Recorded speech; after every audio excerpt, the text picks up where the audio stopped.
Bonjour à tous, bienvenue dans cette chronique cinéma qui, je l'espère, chaque semaine vous donne envie de sortir et d'aller au cinéma. Alors vous pouvez le voir, vous pouvez l'entendre, ou vous l'entendrez pas d'ailleurs, puisque Lily est absente cette semaine, donc une chronique un petit peu spéciale, sans sélection ciné à la télé, mais un programme très chargé concernant les sorties ciné à la télé. Donc c'est parti, on commence tout de suite avec le premier film français que j'ai sélectionné pour vous cette semaine. Il s'agit du film Les Dents, Pipi et Oli, un film avec Arnaud Ducruet et la charmante Louise Bourgoin notamment.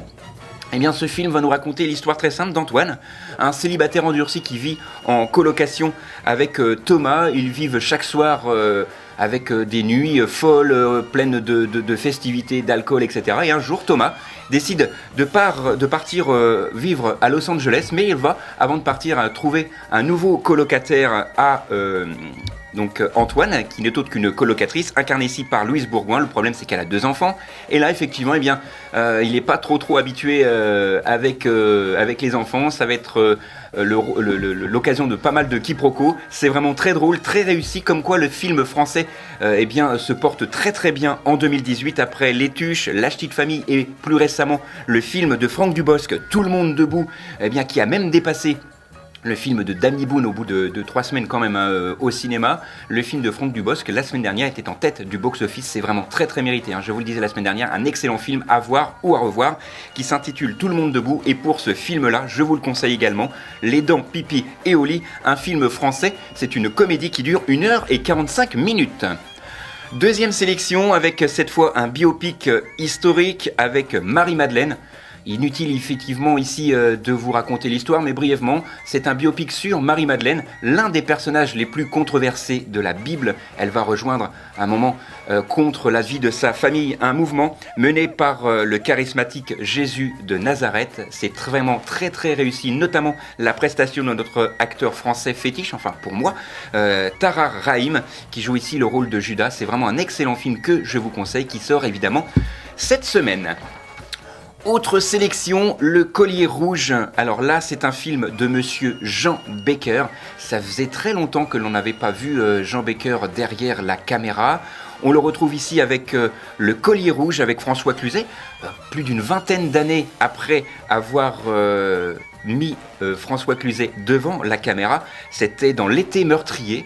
Eh bien, une fois de plus, ici, il fait confiance à François Cluzet pour de très bonnes raisons. C'est un excellent acteur et ici, il est vraiment très impliqué dans ce rôle. Alors, Le Collier Rouge, contrairement à ce qu'on pourrait penser, ce n'est pas un film de guerre, c'est plutôt un film, on va dire, historique avec l'excellent Nicolas Devauchel également. Ça se passe dans une petite ville écrasé par la chaleur des années 1919 pour être précis. Un héros de guerre est retenu en prison pour rébellion et effectivement il va essayer d'être défendu contre son gré par François Cluzet dans ce film. C'est vraiment un film exceptionnel que je vous conseille. Le seul reproche que je pourrais faire à ce film, c'est qu'il est un peu court, 1h23. Et Le Collier Rouge. Et effectivement, pourquoi ? Parce que c'est effectivement le collier que porte le chien de Nicolas Devauchel dans le film, et il l'attend comme ça à la porte de la prison. Il aboie jour et nuit jusqu'à temps que son maître sorte. Va-t-il sortir ? Sera-t-il fusillé ou pas ? Vous le saurez en allant voir ce film, Le Collier Rouge, qui sort cette semaine.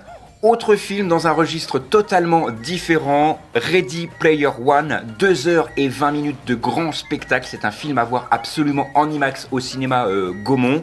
Et c'est un film de monsieur Steven Spielberg. Steven Spielberg, on le sait, effectivement, c'est un grand réalisateur, aussi bien fantastique que de films historiques, comme La Liste de Schindler notamment.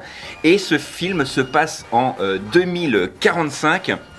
Où effectivement le monde est au bord du chaos, les êtres humains se réfugient dans l'Oasis, un univers virtuel, mais le concepteur du jeu vidéo a caché un œuf de Pâques virtuel et il promet toute sa fortune à celui ou celle qui retrouvera l'œuf caché. Et c'est vraiment un film où on en prend plein les mirettes, et c'est pour moi l'un des meilleurs films de monsieur Steven Spielberg dans ce registre-là, le film fantastique. Et il faut savoir que ce film a été adapté d'un roman qui est sorti en 2011, mais beaucoup d'autres réalisateurs ont été pressentis pour réaliser le film, notamment Christopher Nolan, Robert Zemeckis, et j'en passe, et des meilleurs. Et il faut savoir que dans le roman d'origine, beaucoup de références ont été faites à Steven Spielberg, mais par humilité, je pense, parce qu'en connaissant un petit peu l'homme, je suis sûr que c'est pour cette raison. Eh bien, dans cette réalisation, Steven Spielberg a supprimé toutes les références à ses propres réalisations, donc comme quoi c'est un grand réalisateur avec beaucoup d'humilité.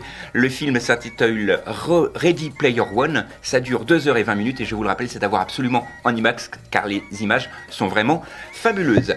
On parle quand même, et très brièvement, d'un excellent film des studios Disney, Disney Nature pour être précis, avec une immersion totale en océan. Alors malheureusement le film n'est pas projeté en 3D, mais c'est un film qui va vous permettre de découvrir tout l'univers sous-marin, des images fabuleuses comme malheureusement on en voit très peu souvent. Alors vous le savez, Disney Nature c'était Chimpanzé, c'était plein de films dans ce style, et encore une fois il frappe très très fort. Le film s'intitule Blue tout simplement, et il sort évidemment cette semaine. Il me reste une poignée de secondes, même plus une grosse minute pour vous rappeler les films qui ont été développés dans cette chronique. On a parlé de l'excellent film Les Dents, Pipi et Oli avec Arnaud Ducruet. On a parlé également du biopic sur Marie-Madeleine. Le titre, vous l'avez compris, ce sera Marie-Madeleine. On a parlé également du Collier Rouge, le tout nouveau film de monsieur Jean Becker avec l'excellent François Cluzet. Et on a terminé avec un film fantastique à voir absolument pour les petits et les grands avec Ready Player One, 2h20 où on en prend encore une fois plein les yeux. Et là franchement l'IMAX prend vraiment tout son sens dans ce film.